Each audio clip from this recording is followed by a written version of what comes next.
Господи Исусе Христе, Сине Божий, помилуй меня грешного. I Sina i Svetijog Duh. Amin. Возлюбени во Христа Бога, браќи и сестри.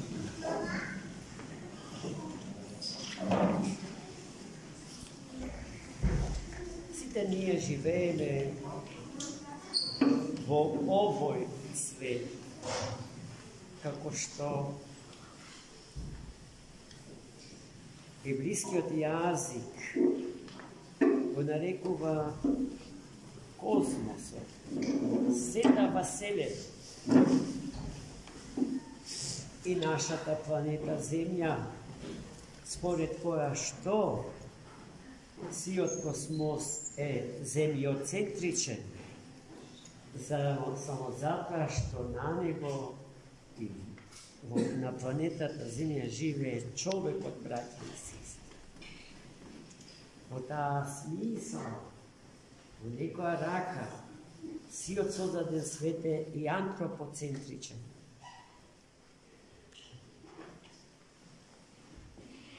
Подвигот на спасението за човекот подразбира движење во правец на оној чиј образ и икона, чиј образ и подобие е човек.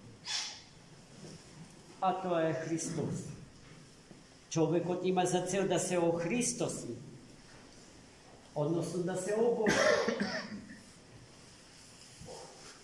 А светот, кој што ја нема логосноста, словесноста на човекот, треба да се ологоси, да се ословеси, да го постигне нивото што човекот го има од самиот почеток и на некој начин да се очовечи.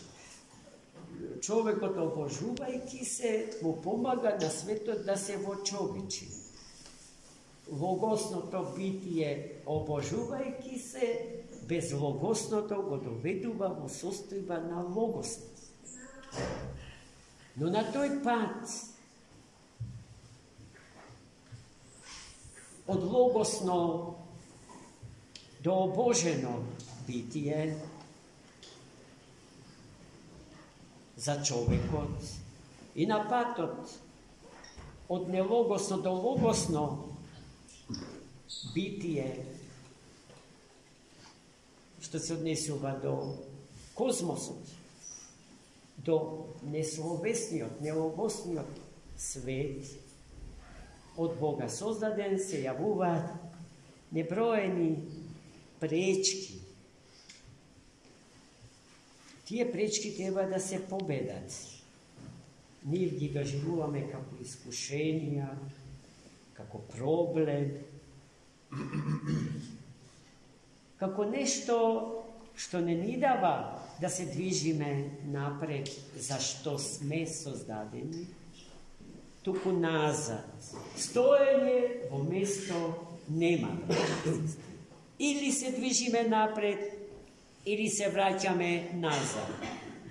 Оно што се движи напред, се движи до Христа и до целта на своето постоење, до обожувањето на собствената личност, а оно што се движи назад, се движи до оно од што е создаден, до ништото, до нулата, до тоа што не смее да се сведени на зборот ништо, бидејќи во Платоновата философија под ништо се подразбира светот во хаос. А во библиското поимање на ништото е оноа ни од ништо создадено. Така би можел нашиот скромен македонски книжевен јазик тоа да го каже.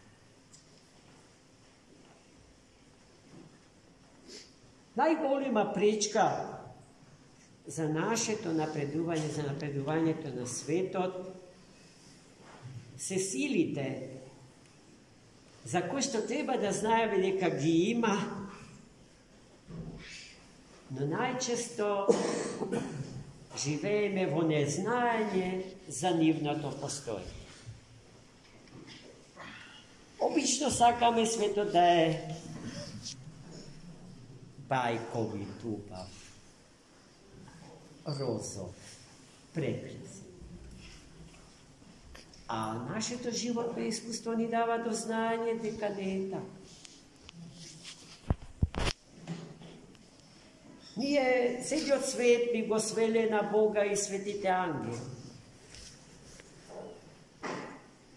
А повторно знаеме дека покрај Бога и светите ангели во овој свет, во телото на овој свет и во животот на секој човек посебно и на сечовечката заедница заедно присуствуваат и некои несакани сили. Наспроти светлите ангелски сили, тие се темни. Во рускиот јазик ги викаат беси, бесни. Во грчкиот патристички демони. Битија чии умови се расколени, схизофрени, кои што се прават да ја превртат, да ја изопачат вистината Господня. Вистината за Бога, вистината за човекот и вистината за светот. И тие тоа го прават подмолно, браќи и сестри. Еден од најголемите и најобскурни француски поети на едно место вели вака: демоните безсомнежно веруваат во Бога. И тие воопшто не се трудат да не убедат во тоа дека Бог не постои. Тоа зашто премногу се трудат е да не убедат дека тие, демоните, не постои. За се она што од нив ќе го примиме, да го примиме како свое. А демонските сили безидејни, се безидејни. Теоретски расправајќи, тие се поинтелигентни од нас луѓето. Но еден голем богослов на црквата, наш современ, со право вели: не, браќи и сестри, демонот не е интелигентен, демонот е глуп. И тој треба да се победи. Во битката со нас треба да изгуби, да биде поразен, зашто ние ја имаме поддршката Божија, подкрепата Господня, мудроста Божја. Се она што тој ја имаше пред падот, а откако падна пак се изгуби. Освен лукавост, која што е сосема спротивна од мудрост. На се ова не учи денешното евангелско четиво, кое што ја развива таа демонолошка страна од животот на човекот и свет. Чувме денеска од евангелската перикопа, извлечена од Евангелието според светиот евангелист Лука, дека Христос од Галилеја со брод доплови на спротивната страна од Генисаретското езеро, во земјата Гергесинска. Првата средба што ја имаше Христос беше средбата со еден бесомачник. Страшен бесомачник. Агресивен и опасен по животот на луѓето тој крај. Бил целосно необлечен, го врзувале во окови и во синџири, но тој располагал со таква сила што ги раскинувал железните окови и синџи.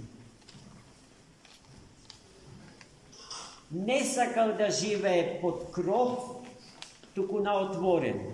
Најомилено место за негов живот биле гробовите. А многу често ги напуштал и нив и се населувал во најстерилните географски простори. А тоа се пустинските, безводните.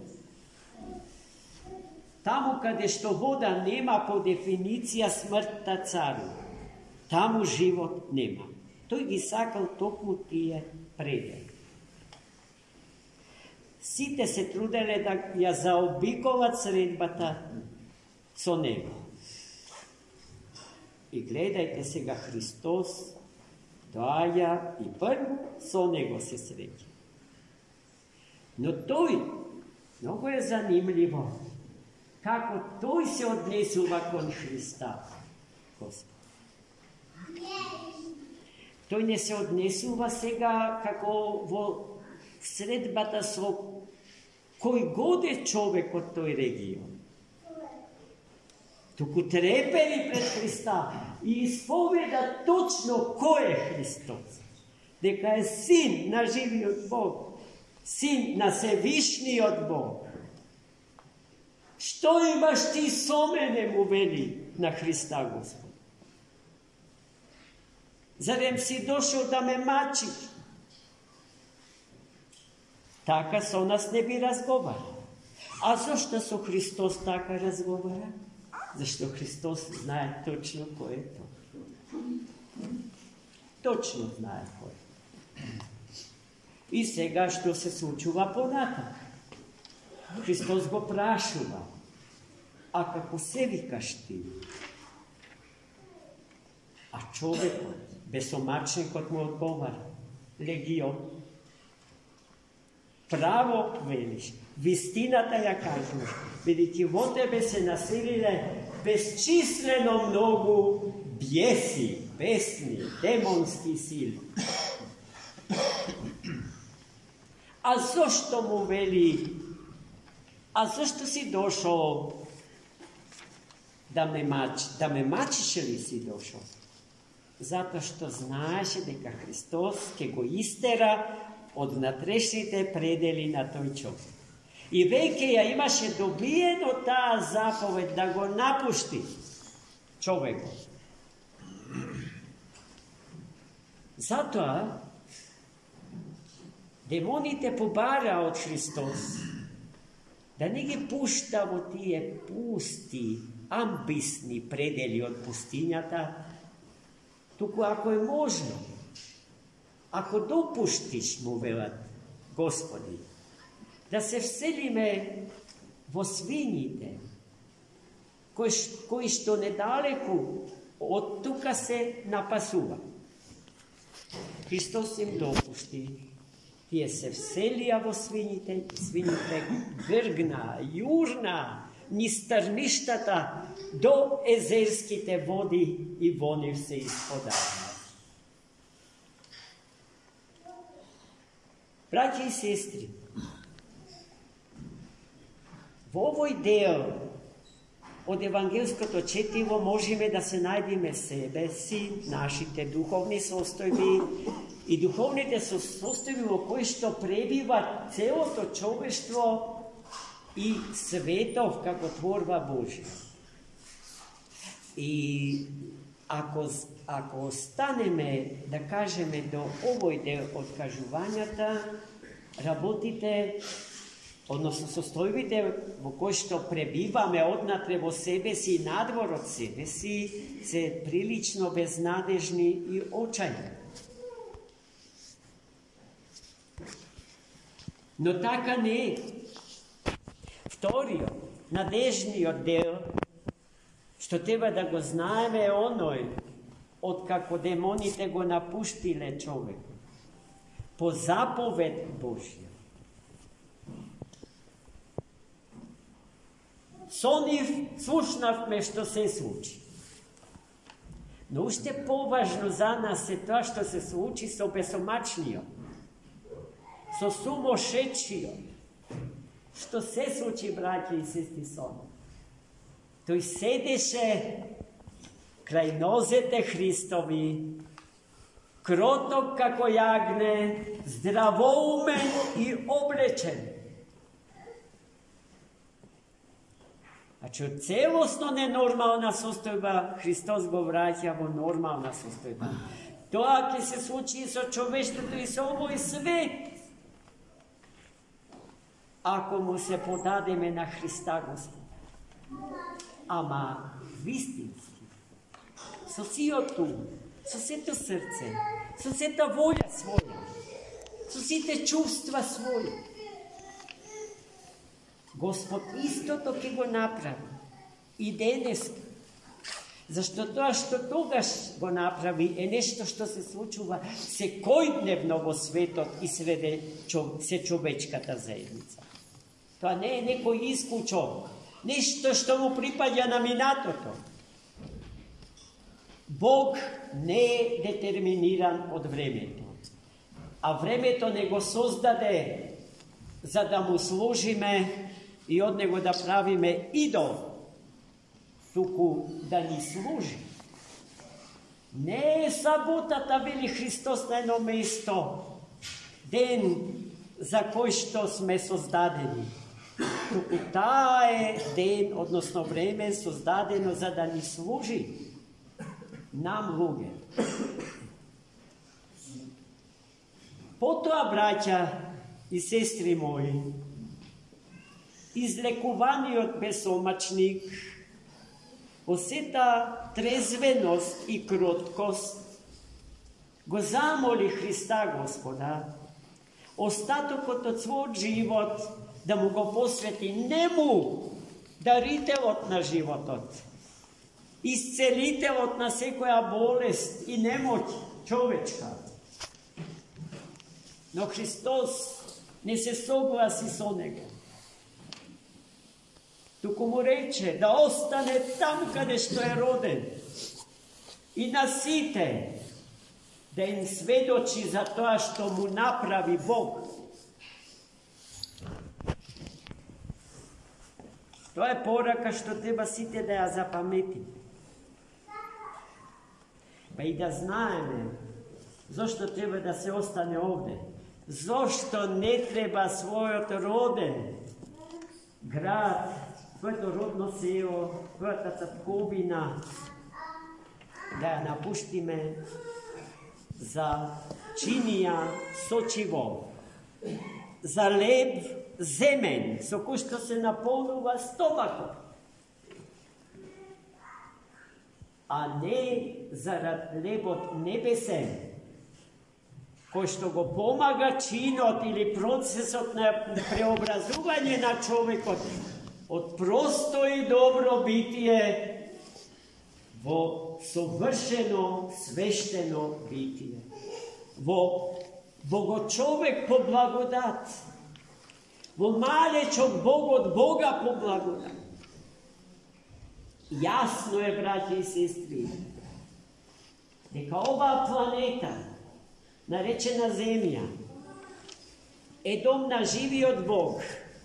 И ако е тој дом негов, јасно е дека и секое катче од планетата Земја, каде и да живееме, е наш дом. Така Свети Василий Велики му одговори на насилниот византиски император, кој што реши да го казни со екзил од Кападокија. Кај ке ме пуштиш? Секаде е земја Господња, дом Господен. Кај да ме пуштиш, дома ке ме пуштиш, му вели Свети Василий Велики. А и некогаш, браќи и сестри, треба да се направи тоа што Христос му го препорача на бесомачниот. Остани на својата земја, таму каде што си се родил, и сведочи. И тој од тука тргна, вели евангелистот Лука, авторот на денешниот евангелски текст, и сведочеше за Христа, распнатиот и воскреснатиот зарад нас, за Христа учителот наш, за Христа лекарот наш, за Царот Небесен, кој што владе и господари со се што е создадено, но и со се што е видливо и невидливо. Господа ни ја даде силата и крепоста што само Светата православна црква на православниот човек може да му ја даде, за да живееме во најнепосредна близина и близкост со нашиот Творец и Спасител. И да му ја сведочиме, да го пророкуваме, да пророкуваме. Пазите, секој член на Светата црква по природа е пророк, бидејќи е крстен со вода и со дух, и пророкува, сведочи, зборува за есхатолошките, односно вечните димензии на постоењето на човекот и свет. Тој дар за таа вистина ја имаме ние, крстените со вода и дух. Ајде тој дар, Господен, да го користиме во секој ден од нашиот живот, во средбата, не само со секој човек, туку и со секое создание Божје, со тревката, со цветот, со мравката, со птицата, со мачето, со кученцето. Бидејќи се е творба Господња и се што е пониско на лествицата од вредности, карактеристичен за нас христијаните, е ставено во ситуација да биде чувано од човекот. Значи, човекот е одговорен за се што е под него. А под него е се, браќа и сестри. Се, целиот козмос е помалку вреден од душата само на еден меѓу нас. Затоа во христијанската антропологија со право се тврди дека се што постои за човекот, браќа и сестри. Од тука произлегува и неговата одговорност за се што постои. Нашиот грев е во нашата неодговорност. Господ да не научи да бидеме одговорни. Амин. За многу години.